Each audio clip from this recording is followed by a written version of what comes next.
Evan Mercer sat awake in the dead hush when his phone lit the kitchen with a cold square of blue. The voicemail auto-played, and a trembling voice whispered, "They know where you are," then bled into static. He froze as the heater clicked, and the house seemed to hold its breath. Evan said, "Who is this?" though the message had ended. A scream split the night, close enough to feel the air shake in his lungs.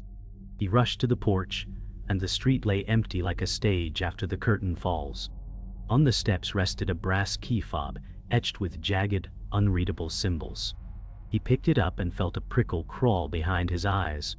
The porch light stuttered, and his shadow tugged away from his heels, like a leash pulled by an unseen hand. Evan said, "No, stay with me," half laugh, half plea. The darkness drifted an inch farther, then snapped flat as if nothing had moved at all. Morning clawed in through thin curtains, and Evan Mercer brewed coffee he did not want and could not taste. He replayed the message until the numbers blurred. Lena Hart knocked twice, then let herself in with a key they never discussed. Lena said, "You look hunted," and set a hand on his wrist. He showed her the fob, and its weight seemed wrong for its size. She traced the symbols and flinched as if heat lived in the grooves. "Ah," Evan said. Someone screamed outside, and no one was there. The house breathed under the heater, steady, patient, almost listening. Lena said, "You need to call the police," but her eyes searched corners. He nodded, and the light in the hallway thinned, as if a cloud crossed inside the walls. Detective Marcus Vale arrived before noon, with a notepad that looked older than his coat. Marcus Vale said unknown caller, night scream, odd token, and the words stacked like bricks. Evan walked him through each minute, careful not to mention the shadow tug. Lena watched from the doorway, arms folded, guarding more than the room. Marcus Vale said, "Keep the object bagged," and slid a plastic sleeve across the table. The brass fob looked smaller inside the crinkled glare. Evan said, "Do you think it's a threat?" and tried to keep his voice even. The heater clicked, the house ticked, and a faint shape under the dining table felt a shade darker than it should. Evan reached for the evidence bag and watched his hand swim through a patch of dimness that swallowed his knuckles.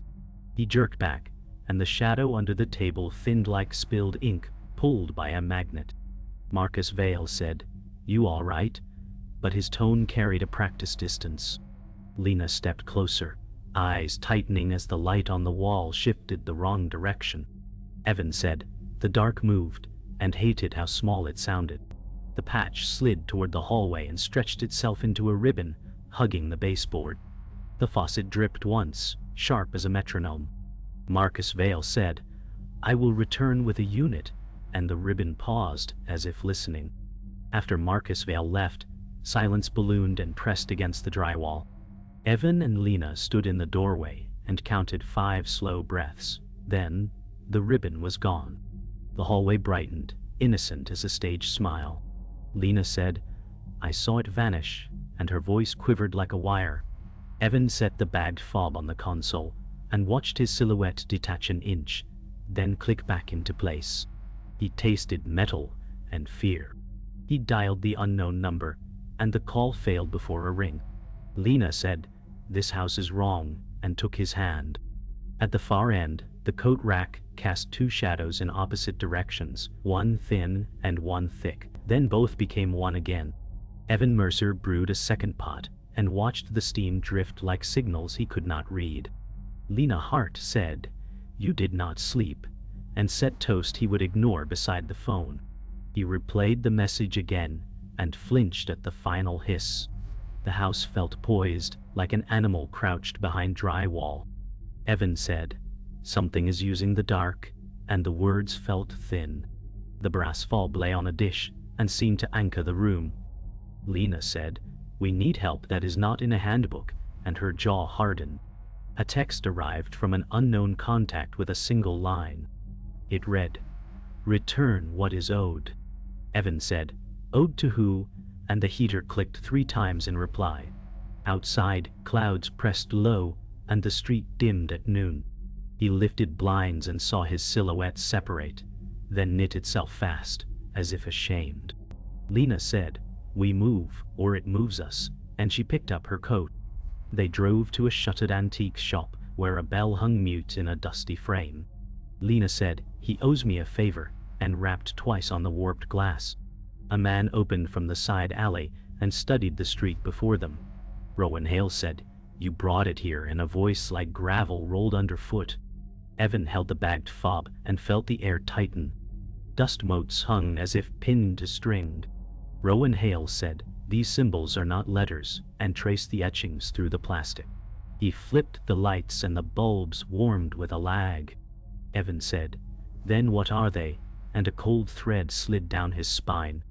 Rowan Hale set coordinates for absence, and he drew a small circle on butcher paper. The circle cast a shadow thicker than the pen line.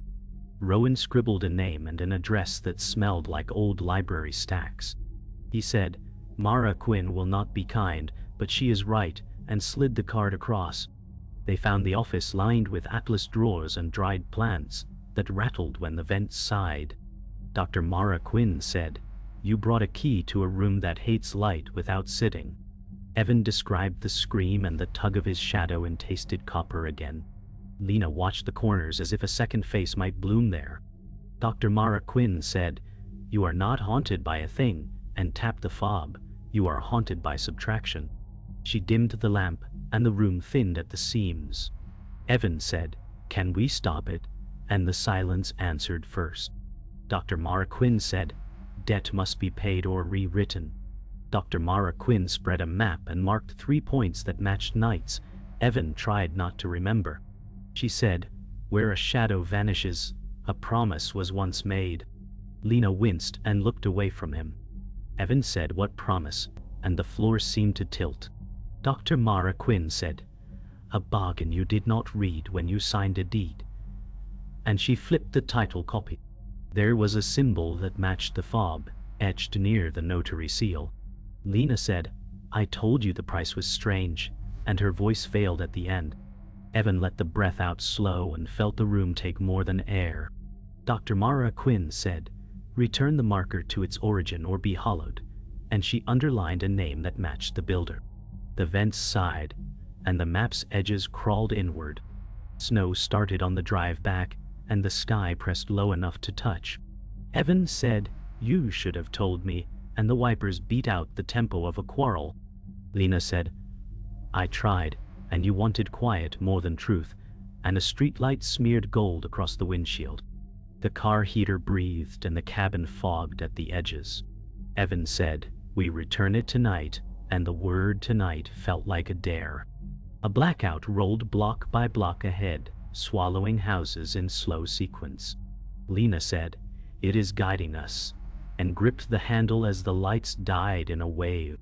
Evan parked before his porch as the final lamp clicked off. The house stood like a held breath with teeth. His door opened under his hand without a key, and a dark hallway bent inward like a throat ready to speak. The front door sighed inward, and the hallway smelled like wet iron and old cedar. Evan Mercer said, "We place it where it began," and held the brass fob like a thorn. Lena Hart said, "If it wants the house, we give it the house," but her voice shook. The blackout pressed at the windows, while a faint gray seam ran along the baseboard. The seam widened as if a mouth learned to smile. Evan stepped onto the floorboards and felt them relax under his weight. Fiction bulb fluttered once and steadied on a color too cold to be home. Lena said downstairs and pulled him toward the basement door. The stairs breathed cool air that tasted like a damp coin. Evan said, "No more running," and each word left a small dent in the dark. The dent closed after a heartbeat, patient and polite. The basement took the light and returned it, bruised.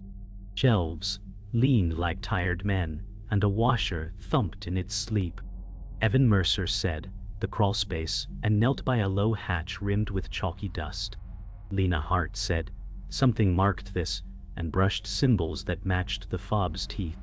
The hatch lifted an inch on its own and stopped as if expecting a password. Hit. Evan slid the fob across the rim, and the wood drank the sound. A draft rose that smelled like old rain. From upstairs came a soft knock that counted to 3. Lena said, "We are not alone," and the knock answered with two more. Evan said, "We finish this," and pushed the hatch wider. The dark beneath did not reveal space.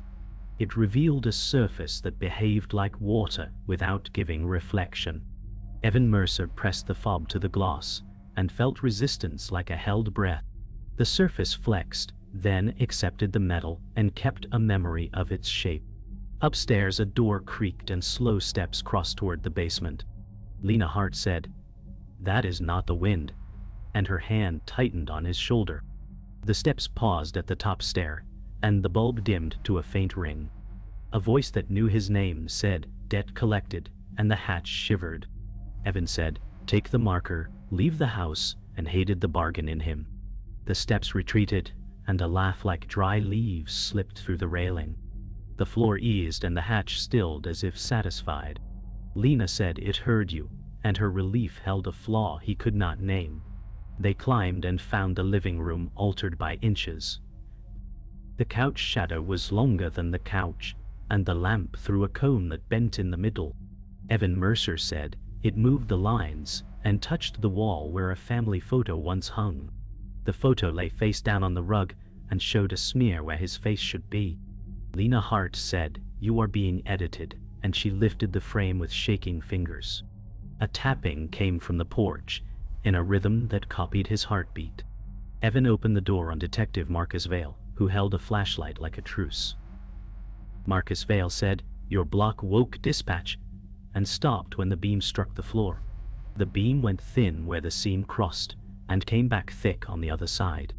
Marcus Vale stepped inside, and the seam recoiled like a rope tugged from below. Marcus Vale said, "You two will not like my report," and his humor died on the last word. He lifted tape and marked the warped light, careful and slow. Evan Mercer said, "If I return the marker, does it end?" and watched the beam falter near his shoes. Lena Hart said, "It wants more than metal," and her gaze fixed on the hallway where the coat rack stood. The rack cast two directions again, and then split a third. Marcus Vale said, "I will call for backup and a shutoff," and checked his radio that gave only a tide of static. A breath passed through the room, and every shadow bowed toward the crawlspace door, as if answering a roll call. Marcus Vale drew his chalk line wider, but the seam in the floor stretched past his mark like ink spilled in water. Evan Mercer said, "It grows when we notice it," and his voice scraped thin. Lena Hart said, "Then don't look," but her eyes refused to blink.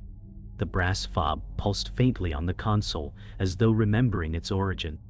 Marcus Vale said, "Objects do not pulse," yet he stepped back from it. The lights flickered in sequence, each bulb dimming like a countdown. Evan said, "It wants us underground," and his shadow lengthened toward the basement door without his body moving. A low moan came from the walls, like the house sighing through every nail. Lena Hart said, "We are running out of rooms," and pulled him toward the kitchen, where the seam was already waiting. Evan Mercer dragged open drawers, searching for something heavy enough to anchor the dark. Marcus Vale said, "You can't fight subtraction with steel," and his flashlight beam quivered.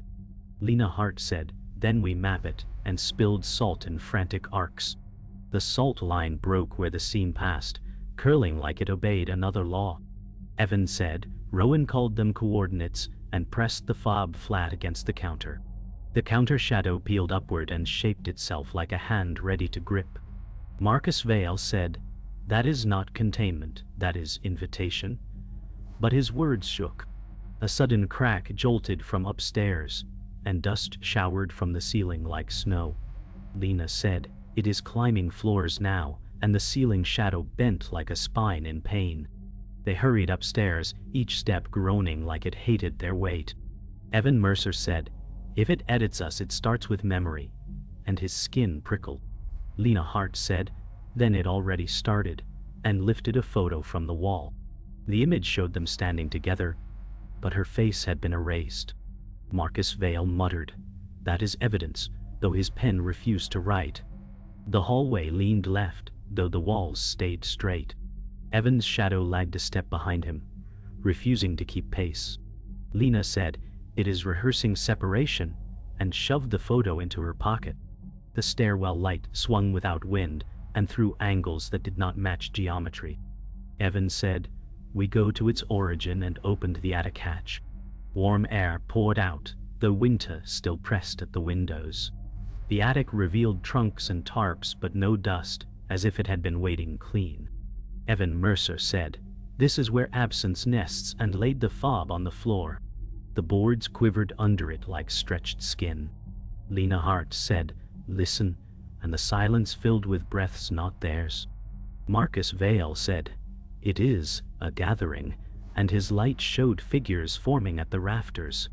They were outlines only, shadows with no bodies, swaying like curtains. Evan stepped closer, and one outline peeled from the rafter to mimic his stance exactly. It lifted an arm when he did, and tilted its head the same. Evan said, "This is me without me," and his knees weakened. The fob rolled toward the outline, guided by nothing he could see.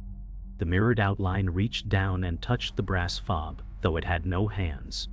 The fob sank into the floor without sound, and the attic bent inward like a lung collapsing. Evan Mercer said, "It is claiming debt," and his chest locked tight. Lena Hart said, "Pull back," and grabbed his sleeve, but the outline moved with her motion as well. Marcus Vale raised his flashlight high, but the beam shattered into fragments against the rafters.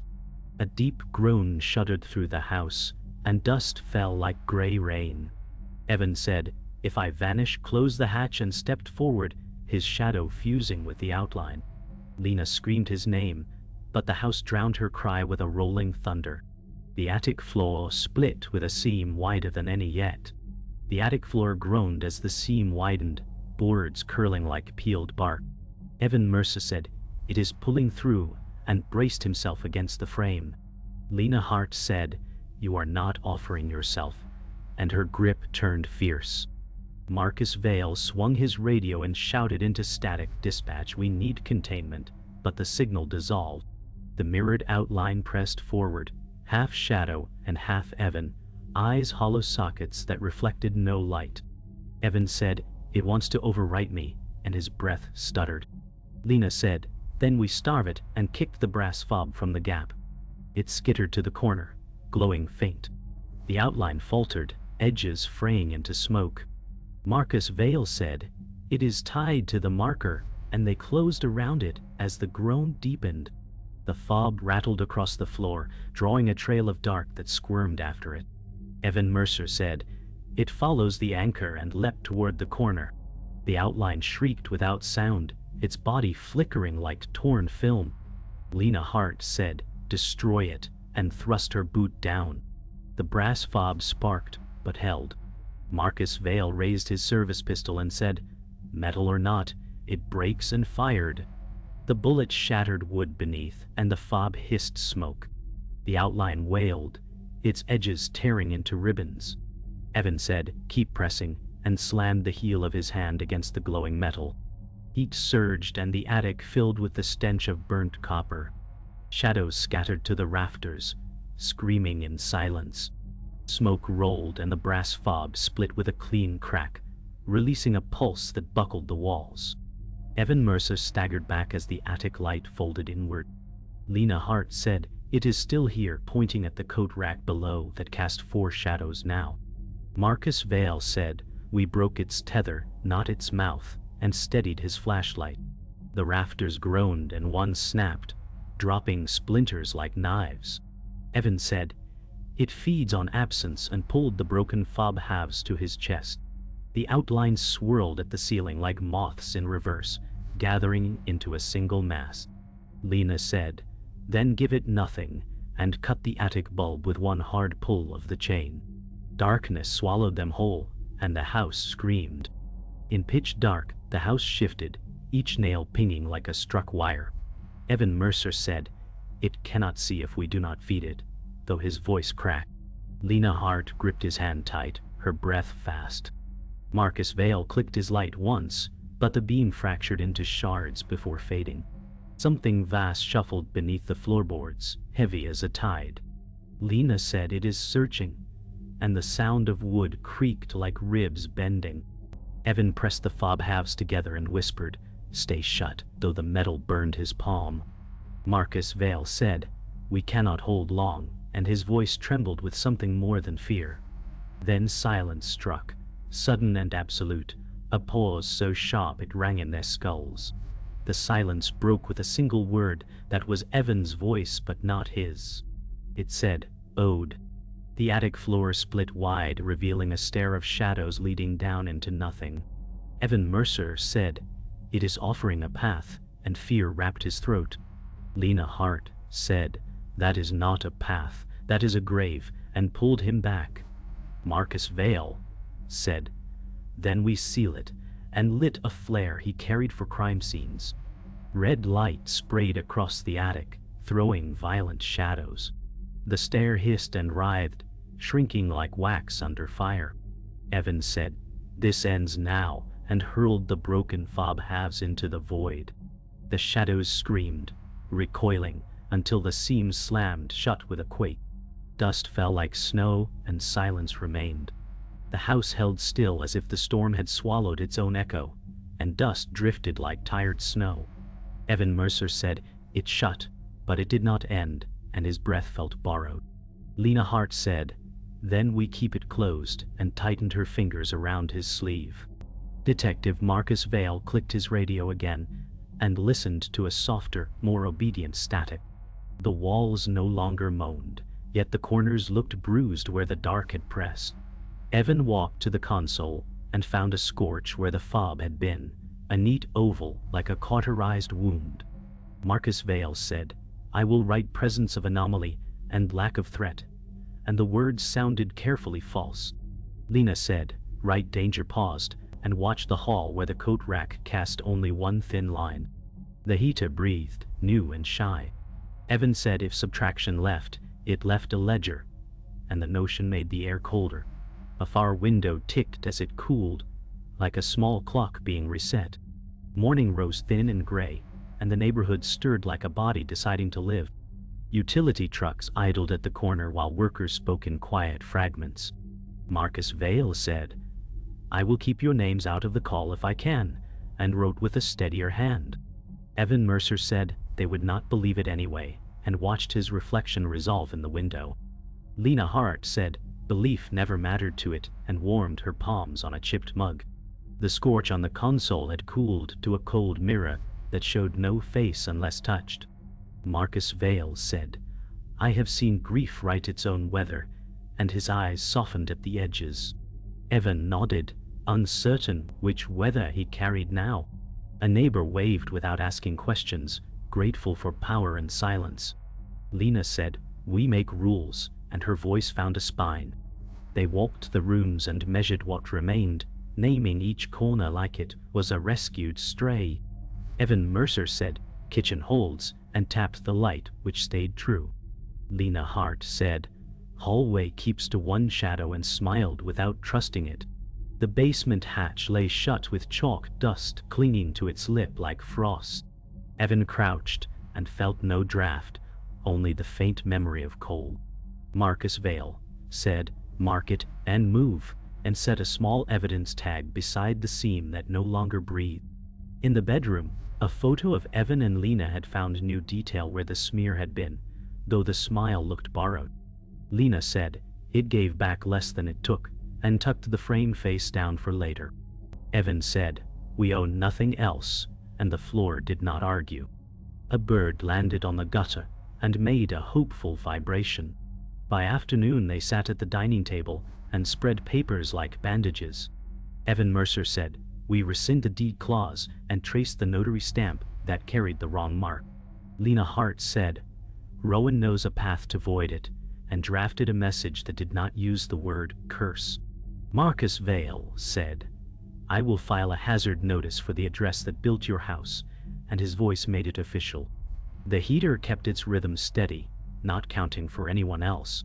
Evan wrote a rule on a torn envelope that read, "Keep the lights honest," and pinned it to the corkboard. Lena wrote, "Do not let fear choose roots," and added it beside his. Marcus Vale said, "Rules are good until the first exception," and half smiled. Evan said, "Then we add more," and the stack of rules rose like scaffolding around air.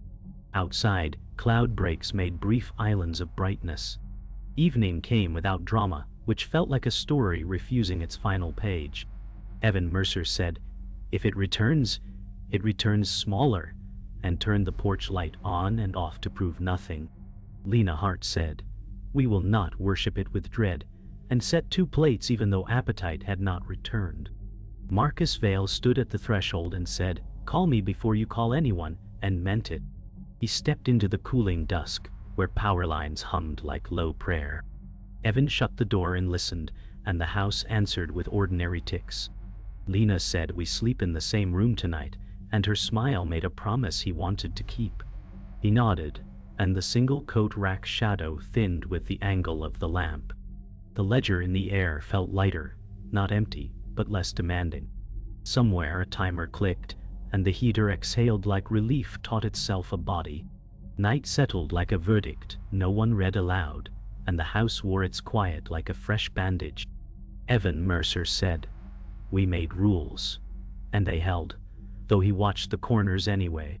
Lena Hart said, "Rules hold because we hold them," and set a glass on the console where the scorch had cooled. The glass made no shadow for a heartbeat, and then offered a thin one, obedient and plain. Evan said, "I keep hearing the word ode in my own breath," and hated the echo. The heater timed its exhale with his pulse, and calmed it by accident. A distant snowplow scraped the street, and turned the night into measured lines. Lena said, "We end this by living as if it never owned us," and she meant it like a rung on a ladder. Evan nodded, and the window showed them both as a single dark shape stitched together by lamplight. The doorbell chimed once, clean as a tuning fork, and both of them stiffened before they breathed. Evan Mercer said, "We are not expecting anyone," and the words tried to be casual. Lena Hart said, "We answer together," and slid her palm into his. On the porch stood Rowan Hale, with a paper envelope held like a live thing. Rowan Hale said, "You closed it," but the ledger traveled, and his eyes avoided the threshold. Evan said, "Then return mail," and reached for the envelope. Rowan said, "No, you burn this somewhere that never kept your shadow," and he glanced down the street where a telephone pole threw an honest line. Lena said, "Then we drive," and the wind answered by lifting their coats with a small, urging hand. They drove to the river lot, where the city keeps its sand piles, and forgets its promises. Evan Mercer said, "No walls to collect what leaves us," and parked facing the black water. Lena Hart said, "Read it once," and untied the envelope. Inside lay a page of deeds with the wrong symbol circled in clean red ink. Rowan Hale said, "Name it and release it," and stepped back as if the air might strike. Evan said, "I revoke claim and pay nothing owed," and the words felt like tearing cloth. Lena echoed him, and the wind rose in abrupt agreement. The page shivered and dark ink leaked from the circle like oil shaken loose. Rowan said, "Fire ends what ink begins," and handed Evan a lighter that clicked with stubborn dignity. Flame found the corner and marched across the paper with a hungry, careful bite. Evan Mercer said, "I return nothing and retain myself," and the fire made the symbol bubble and flee. Lena Hart said, "We keep our names," and held his wrist when the wind tried to steal the flame. Rowan Hale said, "Listen for subtraction failing," and the river answered with ice cracking somewhere far and final. The ash lifted and swirled into a shape that could have been a face if faces were made of doubt. Evan said, "You do not live here," and the ash fell apart like a relieved confession. A siren far off found a different call, and the lot felt wider, as if fences had taken a step back. Rowan said, "Ledger closed enough," and let out a breath he had been saving for years. Dawn bled into the windshield as they returned, and the house looked smaller, like it had been scaled to fit a different story. Evan Mercer said, "We sleep and wake like an ordinary sentence," and tasted quiet without metal in it. Lena Hart said, "If anything knocks, we let it be weather," and she laughed, soft and reckless. They stepped inside to one coat rack shadow, thin as a promise kept. On the console, the scorch had dimmed to the color of old paper. Evan said, "I am not listening for Ode anymore," and the heater answered with a contented hum. From the hallway, a faint click sounded, like a switch thrown in an empty room. Lena said, "Ignore it," and kissed his cheek. The click came again, closer, and a whisper in his own voice murmured, "They know where you are," like a memory that had learned to walk. The house held its breath, and the light did not change.